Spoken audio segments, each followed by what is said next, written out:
জাতীয় থেকে আন্তর্জাতিক, প্রান্তিক জনপদ থেকে নগর চারপাশ, ঠিক কী ঘটছে এই মুহূর্তে এসব নিয়ে আয়োজন এখন চারদিক। পুরো আয়োজনের সঙ্গে আছি সাজিদ আরাফাত।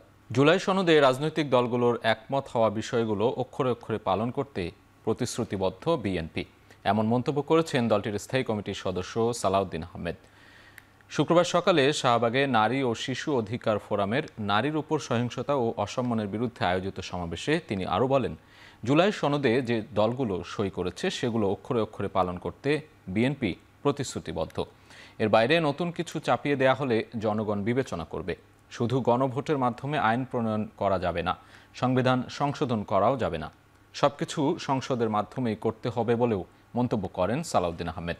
একটি দল খারাপ উদ্দেশ্যে নারীদের কর্মঘণ্টা কমিয়ে দিতে চায়, এতে নারীর কর্মসংস্থান হারাবে বলেও মন্তব্য করেন তিনি। জুলাই জাতীয় সনদ যেভাবে রচিত হয়েছে, প্রণীত হয়েছে, স্বাক্ষরিত হয়েছে, সেই জাতীয় সনদ আমরা অক্ষরে অক্ষরে প্রতিপালন করার জন্য অঙ্গীকারাবদ্ধ। এর বাইরে চাপিয়ে দেয়া, জবরদস্তিমূলক আর যে কোনো প্রস্তাব যদি দেয়া হয় সেটা জনগণ বিবেচনা করবে। গণভোটের মাধ্যমে একই দিনে জাতীয় সংসদ নির্বাচনের দিনে জনগণের সম্মতি গ্রহণের জন্য যে প্রস্তাব করা হয়েছে সেটাকে আমরা স্বাগত জানিয়েছি। কারণ এটা ব্যয় সাশ্রয়ী, এটা সময় সাশ্রয়ী, এটা বিভিন্ন রকমের আয়োজনের সাশ্রয়ী এবং এটা সুবিধাজনক। বেশি ভোটারদের অংশগ্রহণের মধ্য দিয়ে তারা মতামত দিতে পারবে। দেশের সব সমস্যার সমাধান হবে একটি সুষ্ঠু ও সুন্দর নির্বাচনের মাধ্যমে। তাই ছোটখাটো বিষয় নিয়ে সময় নষ্ট না করে নির্বাচনে গুরুত্ব দেওয়া উচিত বলে জানিয়েছেন বিএনপির স্থায়ী কমিটির সদস্য আমির খসরু মাহমুদ চৌধুরী। সকালে চট্টগ্রামের পেনিনসুলা হোটেলে এক অনুষ্ঠানে সাংবাদিকদের প্রশ্নের জবাবে তিনি একথা বলেন। আজকে সবাই ভোট দিয়ে তাদের প্রতিনিধি নির্বাচনের জন্য অপেক্ষা করছে। একটি সংসদ গঠন, একটি সরকার গঠন, ভোটের মাধ্যমে, প্রতিনিধি নির্বাচনের মাধ্যমে একটি সংসদ হবে যারা জনগণের কাছে দায়বদ্ধ থাকবে, জবাব দিয়ে থাকবে। এই বিষয়টা বাংলাদেশে গত 15-16 বছর ধরে অনুপস্থিত। তাই বাংলাদেশের মানুষের প্রধান যেটা চাহিদা যে এই মুহূর্তে, সেটা হচ্ছে একটা উৎসবমুখর নির্বাচন। জুলাই সনদের আলোকে আগামী দিনে সংস্কার ও জাতীয় নির্বাচন হবে। গণভোট নিয়ে রাজনৈতিক দলের বক্তব্য জাতীয় নির্বাচনকে বাধাগ্রস্ত কিংবা প্রভাবিত করবে না বলে জানিয়েছেন বিএনপির স্থায়ী কমিটির সদস্য ডাক্তার AZM জাহিদ হোসেন। বিকেলে হিলিতে জাতীয় বিপ্লব ও সংহতি দিবস উপলক্ষে ফ্রি মেডিকেল ক্যাম্প ও বিনামূল্যে ওষুধ বিতরণ কার্যক্রম পরিদর্শন শেষে কথা বলেন তিনি। বিভিন্ন দল রাজনীতির কারণে বিভিন্ন ধরনের বক্তব্য দিতেই পারে, কাজেই তাদের বক্তব্য জাতীয় নির্বাচনকে কোনোভাবে বাধাগ্রস্ত করবে অথবা এটার মধ্যে কোনো ধরনের প্রভাব ফেলবে, আমার কাছে এটা মনে হয় না। যে জুলাই জাতীয় সনদ যে আপনার গত মাসের 17 তারিখে জাতীয় সংসদ ভবনের সামনে যে ঐতিহাসিকভাবে জুলাই জাতীয় সনদ স্বাক্ষরিত হয়েছে, সেই সনদের আলোকেই আগামী দিনে সংস্কার হবে, জাতীয় নির্বাচন হবে। একটি দলের কাছে মাথা নত করে নির্বাচনের দিনে গণভোটের ঘোষণা দিয়েছেন প্রধান উপদেষ্টা, এমন অভিযোগ করেছে জামাত সহ ইসলামী 8 দল। সংবাদ সম্মেলনে জামায়াতের নায়েবে আমির ডাক্তার সৈয়দ আবদুল্লাহ মোহাম্মদ তাহের বলেন, গণভোট হলে 80% মানুষ একটি বড় দলের বিপরীতে যাবে বলেই তারা আগে গণভোট চায় না। সকালে রাজধানীর মগবাজারে আল ফালাহ মিলনায়তনে প্রধান উপদেষ্টার ভাষণের উপর প্রতিক্রিয়া ব্যক্ত করতে জামায়াতে ইসলামী সহ সমমনা 8 দলের যৌথ সংবাদ সম্মেলন করে। এ সময় আবদুল্লাহ তাহের বলেন, কোনো দল যদি ক্ষমতায় গিয়ে সনদ বাস্তবায়ন করতে না চায় সেক্ষেত্রে কোনো আইনি বাধ্যবাধকতা নেই। 3 উপদেষ্টা প্রধান উপদেষ্টাকে বিভ্রান্ত করে একটি দলের পক্ষে কাজ করছে বলেও অভিযোগ করেন আবদুল্লাহ মোহাম্মদ তাহের।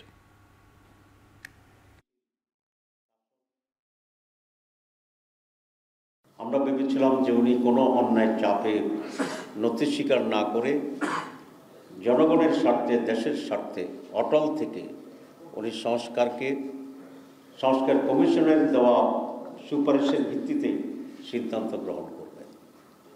কিন্তু গতকালকে ওনার ভাষণের মাধ্যমে আমরা বিস্ময়ের সাথে লক্ষ্য করেছি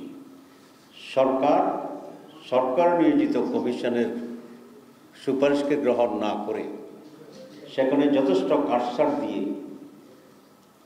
একটি দলের সাথে ব্যাপক কম্প্রোমাইজ করে জনগণের স্বার্থে নয়, একটি বিশেষ দলের স্বার্থেই অনেক পরিবর্তনের তার ভাষণ দিয়েছেন, যার ফলে জনগণ এবং দেশবাসী অত্যন্ত হতাশ হয়েছে। জাতীয় সংসদ নির্বাচনের দিন গণভোটের সিদ্ধান্ত জনগণকে ধোঁকা দেওয়ার চেষ্টা বলে মন্তব্য করেছেন জামায়াতের কেন্দ্রীয় সহকারী সেক্রেটারি জেনারেল মাওলানা মোহাম্মদ শাহজাহান। দুপুরে চট্টগ্রামের আন্দরকিল্লার শাহী জামে মসজিদ প্রাঙ্গণে জামায়াতের এক সমাবেশে একথা বলেন তিনি। এ সময় তিনি আরও বলেন, সংস্কার নয় বরং বিএনপি নিজেদের 31 দফা বাস্তবায়ন করতে চায়। জাতীয় নির্বাচনের সাথে গণভোটকে গুলিয়ে ফেলার কোন সুযোগ নেই। আমরা একই দিনে গণভোট মানি না, আমরা মানব না। আমরা জুলাই বিপ্লবের প্রতি ফোঁটা রক্তের মর্যাদা দিতে চাই। কার্যক্রম নিষিদ্ধ আওয়ামী লীগের দেশব্যাপী জ্বালা পোড়া, অগ্নিসংযোগ ও নাশকতার প্রতিবাদে দেশের বিভিন্ন জেলায় বিক্ষোভ মিছিল করেছে জামায়াতে ইসলামী। জুমা নামাজের পর সিলেট নগরীর সিটি পয়েন্ট থেকে শুরু হয় বিক্ষোভ মিছিল। মিছিলটি নগরীর জিন্দাবাজার চৌহাট্টা হয়ে নগরীর প্রধান প্রধান সড়ক প্রদক্ষিণ করে আম্বরখানা গিয়ে শেষ হয়। এ সময় সিলেট মহানগর জামায়াতের নেতাকর্মীরা বিক্ষোভ মিছিলে অংশ নেন। 5 দাবিতে বিক্ষোভ মিছিল হয়েছে ময়মনসিংহে। জুমার নামাজের পর খণ্ড খণ্ড মিছিল নিয়ে জামায়াতের নেতাকর্মীরা জড়ো হয় নগরীর রেলওয়ে কৃষ্ণচূড়া চত্বরে। পরে সেখানে সংক্ষিপ্ত আলোচনা সভা শেষে বিক্ষোভ মিছিল করে জামায়াতের নেতাকর্মীরা। এ সময় দ্রুত সময়ের মধ্যে 5 দফা দাবি মানা না হলে কঠোর আন্দোলনের হুঁশিয়ারি দেন নেতাকর্মীরা।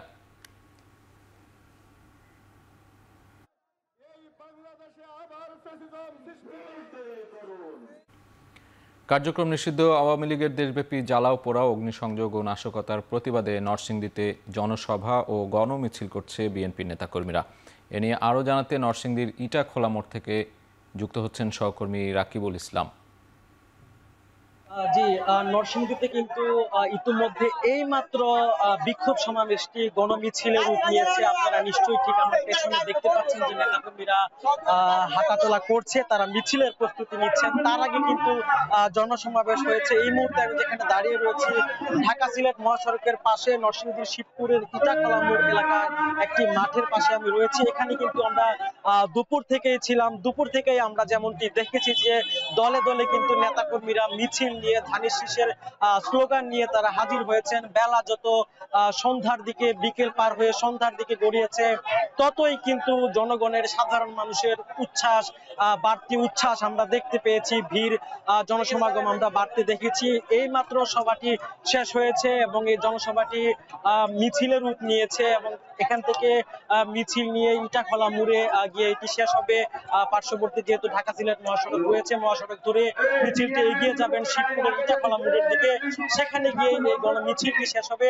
এছাড়া যে জনসভা অনুষ্ঠিত হয়েছে কিছুক্ষণ আগে, এই জনসভা যদি বলি যে এই জনসভার নেতৃত্ব দিয়েছেন নরসিংদী জেলা বিএনপির সাধারণ সম্পাদক মঞ্জুর এলাহি।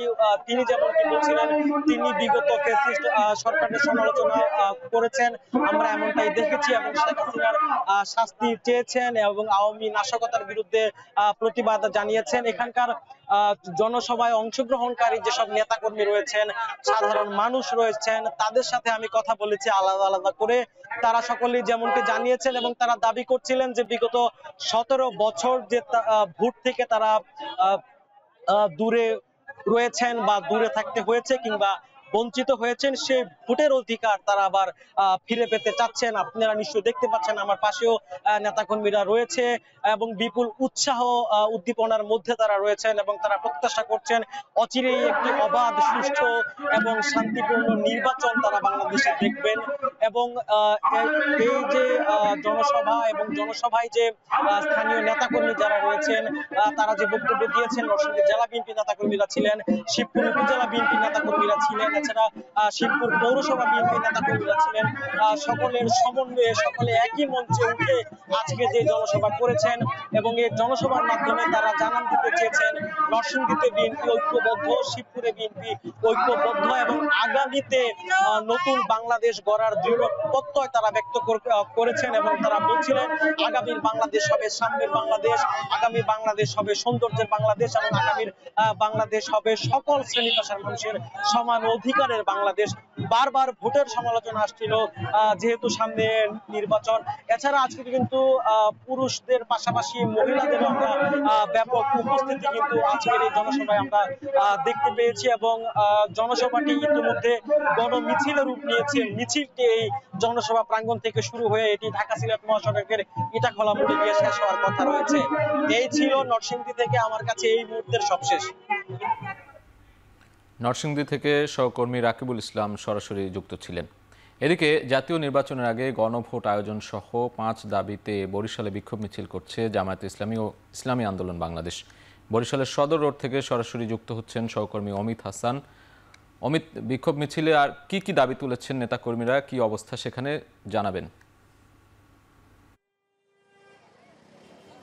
সাজিদ, একটু জানিয়ে রাখি যে বিকেল 4:30 থেকেই নগরীর সদর রোডে জামাত ইসলামী বাংলাদেশ এবং ইসলামী আন্দোলন বাংলাদেশের যারা নেতৃবৃন্দরা রয়েছেন তারা এসে উপস্থিত হন এবং বিভিন্ন ওয়ার্ড থেকে কিন্তু যারা নেতাকর্মীরা আছেন তারা কিন্তু মিছিল আকারে প্ল্যাকার্ড হাতে নিয়ে এই সমাবেশস্থলে উপস্থিত হন এবং এই মুহূর্তে দেখছেন আসলে সমাবেশটি মাত্রই কিন্তু শেষ হলো, এখনই নেতাকর্মীরা উপস্থিত রয়েছেন। তারা দাবি করছেন যে জাতীয় নির্বাচনের আগে জুলাইয়ের যে সনদ সেটি বাস্তবায়ন করতে হবে এবং গণভোট আয়োজন করতে হবে এবং এটি সহ 5 দফা দাবি তারা করছেন। একই সাথে একটু জানিয়ে রাখি যে গণভোটের যে ঘোষণা অন্তর্বর্তীকালীন সরকার ঘোষণা করেছেন সেটি তারা প্রত্যাহার করেছেন এবং তারা বলছেন যে নির্বাচনের আগেই গণভোট অনুষ্ঠিত হতে হবে এবং একই সাথে ফেব্রুয়ারিতে যে নির্বাচনের কথা রয়েছে সেই ফেব্রুয়ারিতেই নির্বাচনের যে আয়োজনটি রয়েছে সেটি সুন্দর ও সুষ্ঠুভাবে করতে হবে, না হয় দেশের মানুষ আবারও সেই ফ্যাসিস্টদের যে গত আগের বছরগুলোতে যেরকম অবস্থা ছিল সেই অবস্থা আবার ফিরে আসবে দেশে, এমনটি তারা মনে করছেন। এবং জামাত ইসলামীর বিভিন্ন পর্যায়ের যারা নেতাকর্মীরা রয়েছেন তারা কিন্তু উপস্থিত হয়েছেন এবং বিকেল 4:30 থেকেই আমরা দেখেছি যে তারা এখানে উপস্থিত হয়েছেন এবং সংক্ষিপ্ত সমাবেশ শেষে তারা কিছুক্ষণ আগে একটি মিছিল বের করে এবং বিক্ষোভ মিছিলটি বরিশাল নগরীর ফজলুল হক অ্যাভিনিউ সদর রোড হয়ে লাইন রোড হয়ে তারপরে কিন্তু সদর রোডে এসে আবার একটি বক্তব্যের মাধ্যমে সেটি কিন্তু শেষ হয় এবং দেখছেন যে সদর রোডে এখনও কিন্তু নেতাকর্মীদের ভিড় রয়েছে।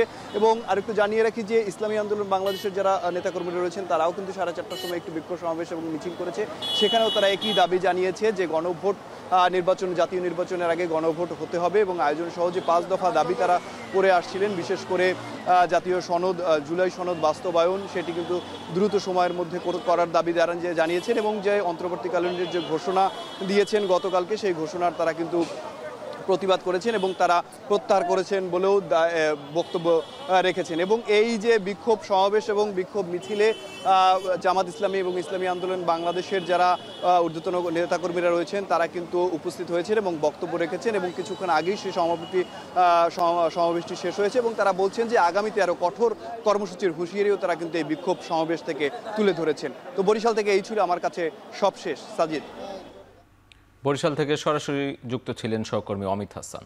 সন্ত্রাস বিরোধী আইনের কার্যক্রম স্থগিত থাকায় ও ইসি নিবন্ধন স্থগিত করায় আগামী নির্বাচনে অংশ নিতে পারবে না আওয়ামী লীগ। ব্রিটিশ মন্ত্রী জেনি চ্যাপম্যানকে এমনটি জানিয়েছেন প্রধান উপদেষ্টা ডক্টর মোহাম্মদ ইউনূস। প্রধান উপদেষ্টার বাসভবন যমুনায় সৌজন্য সাক্ষাৎ করেন যুক্তরাজ্যের আন্তর্জাতিক উন্নয়ন বিষয়ক মন্ত্রী। এ সময় আসন্ন জাতীয় নির্বাচন অবাধ, সুষ্ঠু এবং অন্তর্ভুক্তিমূলক করার ব্যাপারে সরকারকে সব ধরনের সহযোগিতার আশ্বাস দেন তিনি। আলোচনায় জায়গা পায় অবৈধ অভিবাসন মোকাবিলা, বাণিজ্য বৃদ্ধি, রোহিঙ্গা সংকট ও বিমান ও সমুদ্র খাতে সহযোগিতার বিষয়গুলো। প্রধান উপদেষ্টার প্রেস উইং জানায়, ব্রিটিশ মন্ত্রীকে আগামী ফেব্রুয়ারিতেই জাতীয় নির্বাচন হবে বলে নিশ্চিত করেন ডক্টর ইউনূস। বিপুল সংখ্যক ভোটার ভোটকেন্দ্রে গিয়ে নিজের পছন্দের প্রার্থীকে ভোট দেবেন বলেও আশা করেন প্রধান উপদেষ্টা।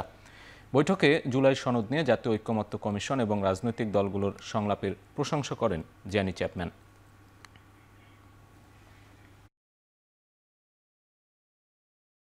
দেশের 50% নারী, তাদের বাদ দিয়ে দেশের উন্নয়নের চিন্তা করলে তা ভুল হবে বলে জানিয়েছেন সেনাপ্রধান জেনারেল ওয়াকারুজ্জামান। শুক্রবার সকালে জয়পুরহাট গার্লস ক্যাডেট কলেজের প্রাক্তন ক্যাডেটদের 3 দিনব্যাপী প্রথম পুনর্মিলনী অনুষ্ঠানে প্রধান অতিথি হিসেবে একথা বলেন তিনি। এ সময় তিনি প্যারেডে অংশ নেয়া ক্যাডেট ও প্রাক্তন ক্যাডেটদের সফলতা ও সমৃদ্ধি কামনা করে দেশ সেবায় আত্মনিয়োগের আহ্বান জানান। পূর্বসূরিদের মতো দেশ ও জাতির জন্য নতুন ক্যাডেটদের কাজ করার তাগিদও দেন সেনাপ্রধান।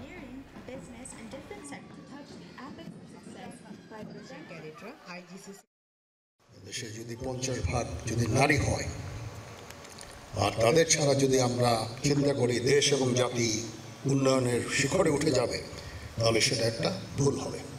কারো কারো মাঝে নৈতিকতার অভাবের কারণে আমরা খুব একটা ভালো কাজ করতে পারি না। সেই নৈতিকতা হচ্ছে অত্যন্ত গুরুত্বপূর্ণ। খালি ভালো ছাত্র স্টুডেন্ট রেজাল্টে ভালো হলেই হবে না, আমাদের সবাইকে ভালো মানুষ হতে হবে। ছুটির দিনে পর্যটকে মুখর সৈকত নগরী কক্সবাজার। হোটেল, রেস্তোরাঁ, পরিবহন খাতসহ জমজমাট ব্যবসা বাণিজ্য। সৈকতের সুগন্ধা পয়েন্ট থেকে যুক্ত হচ্ছেন সহকর্মী মন্তোষ বেদজ্ঞ। মন্তোষ, পর্যটকদের সমাগম কেমন দেখছেন? হোটেল মোটেল বুকিং কেমন হয়েছে জানাবেন।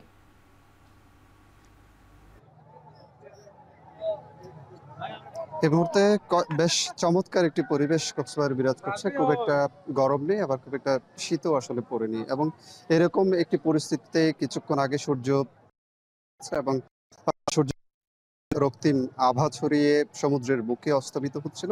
সেই যে মনোমুগ্ধকর দৃশ্য, এটি আমরা দেখেছি। হাজারো পর্যটক এই দৃশ্যটি উপভোগ করেছেন, এবং পর্যটকদের যে ভ্রমণ আনন্দ, এটির সাথে স্থানীয়রাও আসলে যোগ দিয়েছেন, এবং দেশের বিভিন্ন প্রান্ত থেকে লোকজন যেমন এসেছেন, এখানে স্থানীয় যারা লোকজন রয়েছেন তারাও এই সৈকতে ঘুরে বেড়ানোর যে আনন্দ, সে আনন্দে সামিল হয়েছেন। এবং হোটেল মালিকদের সাথে আমরা কথা বলেছি, তারা যেটি বলছেন যে 60% বেশি কক্ষ এই মুহূর্তে আসলে বুকিং রয়েছে, এবং এখানে যেহেতু 5 শতাধিক হোটেল, রিসোর্ট, গেস্ট হাউস রয়েছে, এর বাইরে 3 শতাধিক রেস্তোরাঁ রয়েছে এই পর্যটন জোনকে ঘিরে, এবং এই যে বিপুল সংখ্যক ব্যবসা প্রতিষ্ঠান, প্রত্যাশিত পর্যটক সমাগমের কারণে কিন্তু তাদের যে আশা, অর্থাৎ যে আশায় তারা আসলে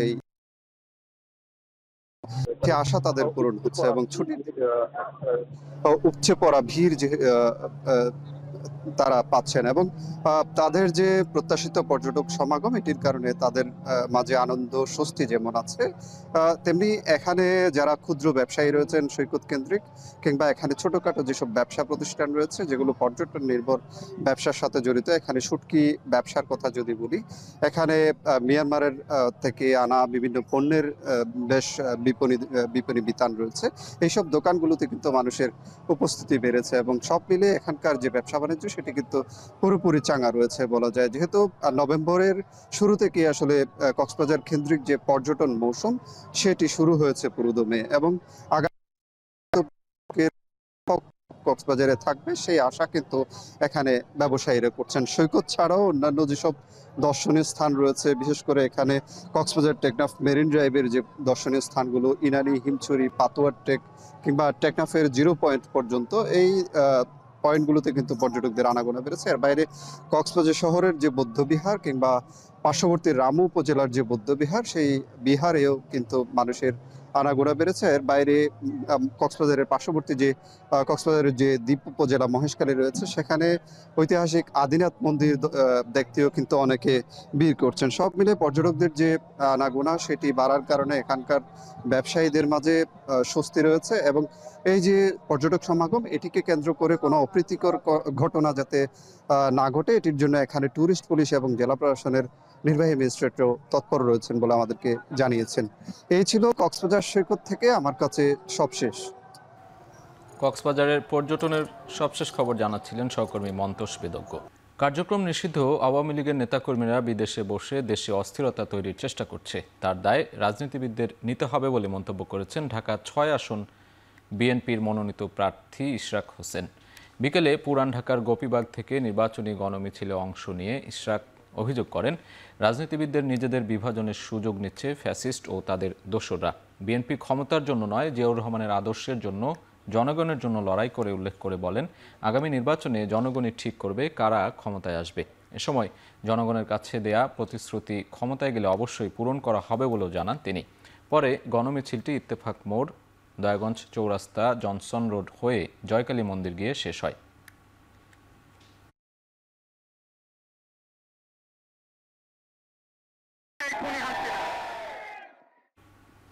রাজশাহীতে জামায়াতের এক কর্মীর বিরুদ্ধে জাতীয়তাবাদী মহিলা দলের 2 কর্মীকে শারীরিকভাবে লাঞ্ছিত করার অভিযোগ উঠেছে। এ ঘটনার প্রতিবাদে সকালে নগরীর সাহেববাজারে 0 পয়েন্টে মানববন্ধন হয়। নারী ও শিশু অধিকার ফোরামের ব্যানারে মানববন্ধন করেন রাজশাহী বিশ্ববিদ্যালয়ের জাতীয়তাবাদী শিক্ষক ফোরাম সহ বিএনপির অঙ্গ ও সহযোগী সংগঠনের নেতাকর্মীরা। বক্তারা বলেন, নির্বাচনী প্রচারণা চালানো সময় 2 নারী কর্মীকে লাঞ্ছিত করা হয়েছে। দ্রুত সময়ের মধ্যে এ ঘটনায় দৃষ্টান্তমূলক শাস্তির দাবি জানান তারা। এদিকে লাঞ্ছিতের ঘটনায় পর গেল রাতে ভুক্তভোগী নারী কাটাখালী থানায় একটি সাধারণ ডায়েরি করেছেন।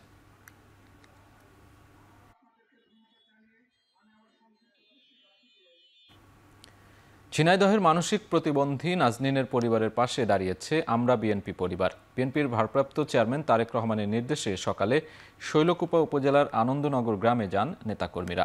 এ সময় মানসিক প্রতিবন্ধী নাজনীনের পরিবারের সাথে কথা বলেন ও তার চিকিৎসার জন্য সহযোগিতা তুলে দেন বিএনপি পরিবারের উপদেষ্টা এম রশিদুজ্জামান মিল্লাত। শৈলকুপা উপজেলার আনন্দনগর গ্রামের নাসির মণ্ডলের মেয়ে নাজনীন মানসিক প্রতিবন্ধী হওয়ায় তাকে শেকল দিয়ে বেঁধে রাখা হয়। বিষয়টি নিয়ে গণমাধ্যমে সংবাদ প্রচার হলে তা বিএনপির ভারপ্রাপ্ত চেয়ারম্যান তারেক রহমানের নজরে আসে। পরে তার পরিবারকে সহযোগিতা করতে নেতাকর্মীদের নির্দেশ দেন। নাজনীনের পরিবারটি যদি ভালো চলে সেই দিকে আমরা খেয়াল রাখার জন্য আমরা তাদেরকে বলে গেলাম। আমরা বিএনপি পরিবার সংগঠনটি রয়েছে, এটা নিতান্তই এটা মানবিক একটা সংগঠন। উত্তরবঙ্গের জীবনরেখা তিস্তা নদী এবং তিস্তা মহাপরিকল্পনা দ্রুত বাস্তবায়নের দাবি জানিয়ে মানববন্ধন করেছে ঢাকায় অবস্থানরত লালমনিরহাট জেলা সমিতির সদস্যরা। সকালে প্রেস ক্লাবের সামনে মানববন্ধনে বক্তারা বলেন, তিস্তা অববাহিকায় পানি সংকট, নদী ভাঙন ও বৃষ্টি নির্ভর কৃষির কারণে উত্তরবঙ্গের মানুষের জীবনযাত্রা দুঃসহ হয়ে পড়েছে। এমন পরিস্থিতি মোকাবিলায় দীর্ঘমেয়াদী পানি ব্যবস্থাপনা পরিকল্পনা এবং তিস্তা মহাপরিকল্পনার দ্রুত বাস্তবায়ন করা জরুরি। বাংলাদেশ ভারত যৌথ নদী কমিশনের বৈঠকে তিস্তা ইস্যু সর্বোচ্চ গুরুত্ব পাওয়া উচিত বলে মন্তব্য করেন তারা। প্রকল্প অনুমোদনে দীর্ঘসূত্রতায় উত্তরবঙ্গের মানুষের মাঝে হতাশা বাড়ছে বলেও অভিযোগ করেন সমিতির সদস্যরা।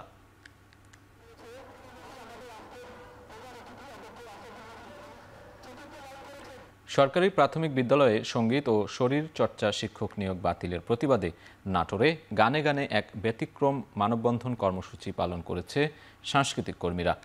সকালে নাটোরের সর্বস্তরের সাংস্কৃতিক সংগঠনের ব্যানারে শহরের কানাইখালী এলাকায় এই মানববন্ধন কর্মসূচি অনুষ্ঠিত হয়। এ সময় বক্তারা বলেন, শিশু শিক্ষার্থীদের সুকুমার বৃত্তি ও মনুষ্যত্বের বোধ জাগ্রত রাখার স্বার্থে সঙ্গীত ও শরীর চর্চা শিক্ষক নিয়োগ বাতিল শিশুর মেধা বিকাশ ও মননে বড় ধরনের প্রভাব ফেলবে। তাই নিয়োগ বাতিলের প্রজ্ঞাপনটি বিবেচনা করতে অন্তর্বর্তী সরকারের কাছে জোর দাবি জানান সাংস্কৃতিক কর্মীরা। এ সময় গান ও নৃত্য পরিবেশন করেন তারা।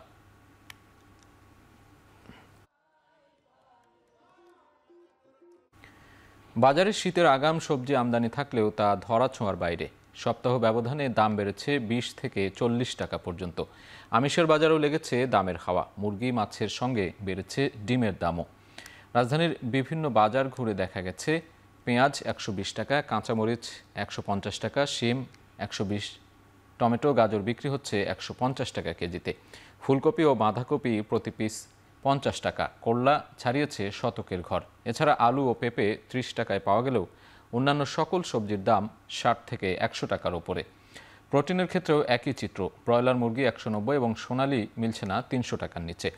ডিমের দামও বেড়েছে ডজনে 30 টাকা। নিত্যপণ্যের লাগামহীন দামে বিপাকে সাধারণ মানুষ। শিম, কফি, মূলা, গাজর যেটাই বলেন না কেন সবই 80 টাকা, 70 টাকা, 80 টাকা, 90 টাকার উপরে, 100 টাকার কাছাকাছি সব জিনিসের দাম বেড়ে গেছে। হঠাৎ করে এরকম করে বাইরে যায়, আমরা গরিব মানুষ কেমনে খাইবো, কি সমাচার কি না, এটা আমার মুশকিল হয়ে গেছে কিনা খাওয়া। সিম 400 টাকা পাল্লা, সিম আজকে হলো 550 টাকা, এক পাল্লাতে 150 টাকা বেশি। তাহলে আমরা কি করব বলেন? আরতে যা চলে তাই তো আনি আমরা। ব্রয়লার বেশি 180 টাকা, সোনালি মনে করেন বেশি 320 টাকা, গায়ে রেট হলে 330 টাকা। দাম বাড়তি নাই যে 2-2.5 মাস থেকে। বুয়েট, চুয়েট, রুয়েট সহ দেশের বিভিন্ন প্রকৌশল ও প্রযুক্তি বিশ্ববিদ্যালয়ের শিক্ষার্থীদের অংশগ্রহণে চট্টগ্রামে অনুষ্ঠিত হলো দিনব্যাপী নেক্সট জেন হ্যাকাথন 2025। আন্তর্জাতিক ইসলামী বিশ্ববিদ্যালয়ের এই প্রযুক্তি প্রতিযোগিতায় 7টি টিমে অংশ নেয় 180 শিক্ষার্থী। দিনব্যাপী তারা উদ্ভাবনী ধারণা ও প্রযুক্তিভিত্তিক সমাধান উপস্থাপন করেন। এছাড়া প্রতিযোগীরা তাদের প্রকল্পের মাধ্যমে বাস্তব জীবনের সমস্যার কার্যকর ও প্রযুক্তি নির্ভর সমাধানও উপস্থাপন করেন, যা ভবিষ্যতের প্রযুক্তি ও উদ্ভাবনী উদ্যোগে গুরুত্বপূর্ণ ভূমিকা রাখবে। এই আয়োজনের প্রধান লক্ষ্য শিক্ষার্থী, উদ্যোক্তা ও শিল্প খাতের মধ্যে নেটওয়ার্কিং ও সহযোগিতার সেতুবন্ধন তৈরি করা। সারা দেশের প্রকৌশল খাতের মেধাবী শিক্ষার্থীদের অংশগ্রহণে এটি হয়ে ওঠে দেশের অন্যতম বৃহৎ প্রযুক্তি সম্মেলন ও উদ্ভাবনী মঞ্চ।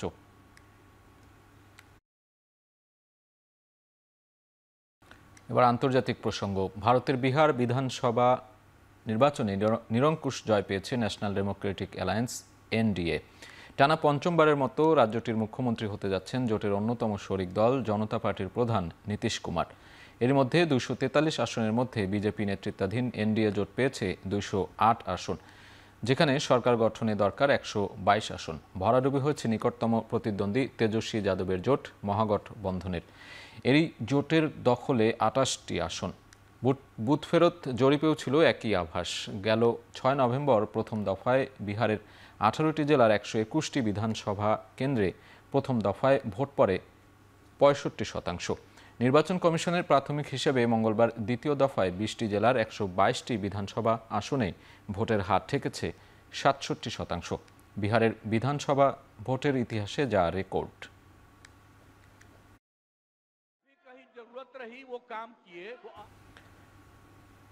প্যানোরামা অনুষ্ঠানে প্রচারিত তথ্যচিত্রে মার্কিন প্রেসিডেন্ট ডোনাল্ড ট্রাম্পের ভাষণ বিকৃত বা ভুলভাবে সম্পাদনা করার ঘটনায় ক্ষমা চেয়েছে বিবিসি। তবে এ ঘটনায় ট্রাম্পের ক্ষতিপূরণের দাবি নাকচ করে দিয়েছে ব্রিটিশ সংবাদ মাধ্যমটি। তথ্যচিত্র আর প্রচারিত হবে না বলেও নিশ্চয়তা দেওয়া হয়েছে। তথ্যচিত্রটি প্রচারের ঘটনায় বিবিসির বিরুদ্ধে $100 কোটি ক্ষতিপূরণ মামলার হুমকি দিয়ে সংবাদ মাধ্যমটিকে একটি চিঠি দেন ট্রাম্পের আইনজীবী। শুক্রবারের মধ্যে এ বিষয়ে বিবিসির কারণ দর্শানোর সময় বেঁধে দেওয়া হয়েছিল। তার আগেই বিবিসি ট্রাম্পের কাছে ক্ষমা চেয়েছে। চিঠির জবাবে বিবিসি মুখপাত্র জানান, ভিডিও ক্লিপটি যেভাবে সম্পাদিত হয়েছে তার জন্য বিবিসি আন্তরিকভাবে দুঃখ প্রকাশ করছে। তবে মানহানির অভিযোগ আনার মতো কোনো ভিত্তি নেই। 2021 সালের 6 জানুয়ারি ট্রাম্পের ভাষণের কিছু অংশ এডিট করে বিতর্কিত একটি তথ্যচিত্র করা হয়। টেলিগ্রাফে এই তথ্য ফাঁস হলে এর জেরে পদত্যাগ করেন বিবিসির মহাপরিচালক টিম ডেভি এবং সংবাদ প্রধান ডেবোরা টার্নেস।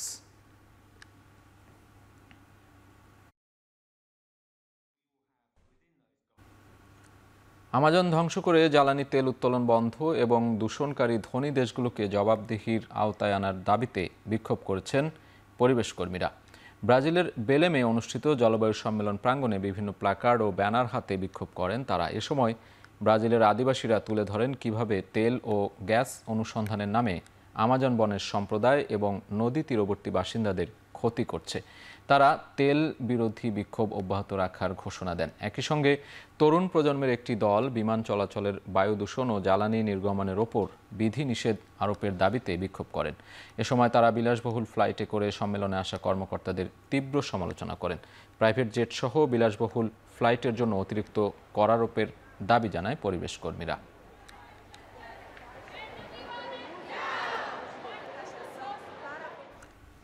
যুদ্ধবিধ্বস্ত গাজা উপত্যকায় চলছে শিশুদের টিকাদান কর্মসূচি। 9 নভেম্বর থেকে শুরু হওয়া এই কর্মসূচি চলবে 18 নভেম্বর পর্যন্ত। যুদ্ধের কারণে টিকা না পাওয়া 44,000-এরও বেশি শিশুকে এ সময়ের মধ্যে টিকা দেয়া হবে। এই কর্মসূচির আওতায় আছে হাম, পোলিও এবং নিউমোনিয়ার টিকা। জাতিসংঘের শিশু বিষয়ক সংস্থা ইউনিসেফ সহ বিশ্ব স্বাস্থ্য সংস্থা ও ফিলিস্তিনি শরণার্থী সংস্থার সহযোগিতায় এই কর্মসূচি চলছে। 2 বছরের সংঘাতে নিয়মিত টিকাদান, পুষ্টি সহায়তা ও প্রয়োজনীয় চিকিৎসা সেবা থেকে বঞ্চিত হয়েছে গাজার লাখ লাখ শিশু। সহযোগিতা সংস্থাগুলোর আশা, এবার অন্তত টিকাদান কর্মসূচি থেকে বাদ যাবে না এই শিশুরা।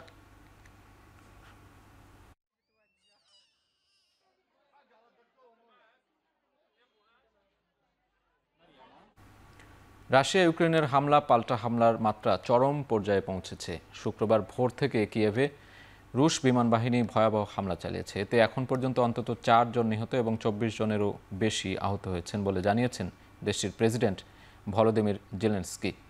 রাশিয়া এসব হামলায় 430টি ড্রোন এবং 18টি ক্ষেপণাস্ত্র ব্যবহার করেছে বলেও দাবি করছে কিয়েভ। যা দিয়ে বেসামরিক স্থাপনা লক্ষ্যবস্তু করা হয়েছে বলে দাবি করছেন ইউক্রেনের প্রেসিডেন্ট। ইউক্রেনও এসব হামলার জবাব দিচ্ছে বলে নিশ্চিত করেছেন জেলেনস্কি। এছাড়া রাশিয়ার উপর নিষেধাজ্ঞা জোরালো করার আহ্বানও পুনর্ব্যক্ত করেছেন তিনি। অন্যদিকে এক রাতে 216টি ইউক্রেনীয় ড্রোন গুলি করে ভূপাতিত করার দাবি করছে রুশ প্রতিরক্ষা মন্ত্রণালয়, যার মধ্যে 66টি ড্রোন রাশিয়ার ক্রাসনোদার অঞ্চলে ভূপাতিত করা হয়েছে।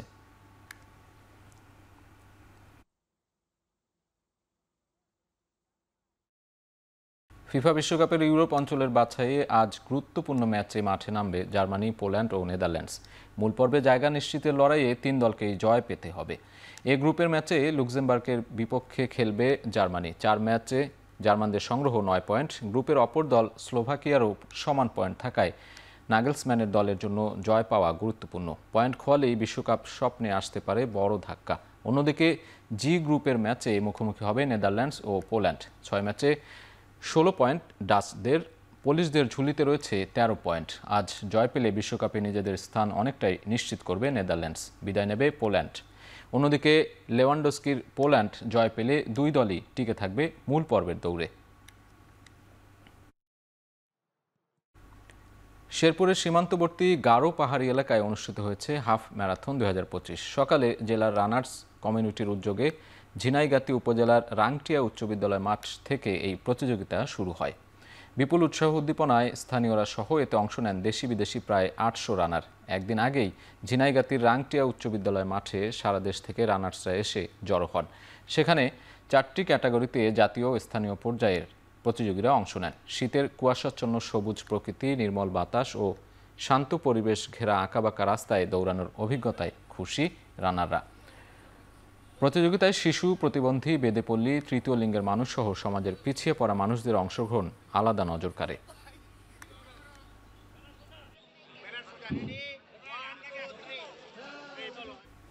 কুর্মিটোলা গলফ ক্লাবে শুরু হয়েছে ক্যাস্ট্রোল কিয়া lady captain's cup golf tournament 2025।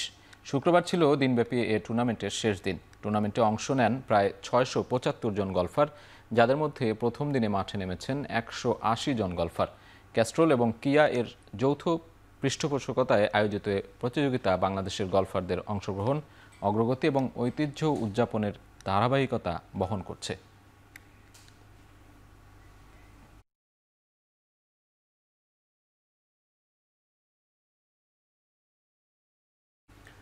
শেষ করছে এখন চারদিক। এখন টেলিভিশন ওয়েবসাইটে দেখতে ভিজিট করুন www.ekhon.tv। এছাড়া ফেসবুকে দেখতে ভিজিট করুন facebook.com/tv.ekhon। ইউটিউবে দেখতে ভিজিট করতে পারেন youtube.com/c/ekhon tv।